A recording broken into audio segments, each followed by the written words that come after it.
Di dalam mereformasi Polri memang banyak hal yang bisa kita lihat, kita dengar, bahkan asumsi persepsi pun bisa bertaburan atau berseliweran. Maka pada konteks ini kita perlu membuat suatu konsep atau menunjukkan suatu hal yang menuju atau kembali pada keutamaannya. Banyak hal yang juga, skeptis, tetapi kita semua harus punya harapan. Karena harapan inilah masih banyak polisi yang baik, masih banyak polisi yang punya pemikiran cerdas, atau yang mereka mau melakukan hal yang menjadi keutamaannya. Hanya kadang-kadang yang menjadi sulit bagi kita adalah yang dihembus-hembuskan atau yang digelurakan justru yang bermasalah. Sama seperti ketika ditanya penjahat sama orang baik banyak mana? Tentu pasti menjawabnya banyak orang baik.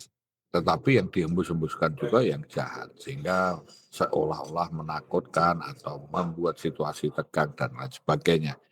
Nah, pada konteks ini tentu dari lembaga pendidikan bisa menunjukkan bahwa situasi dan kondisi untuk reformasi Polri ini adalah dengan ketulusan hati. Maka yang berkali-kali kita sampaikan ini gerakan moral, gerakan sosial.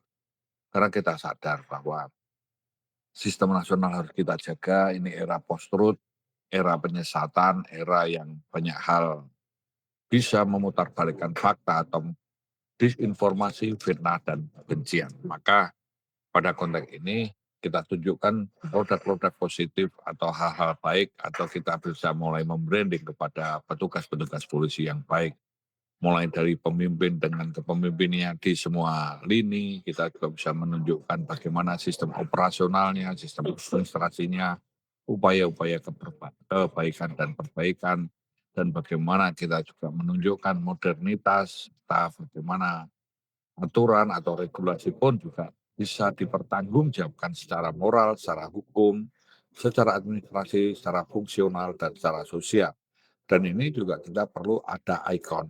Kita harus menjadi ikon, mencari orang-orang yang bisa menjadi linking pin atau setidaknya inspirasi atau motivator untuk adanya kebaikan dan perbaikan di dalam akselerasi reformasi Polri.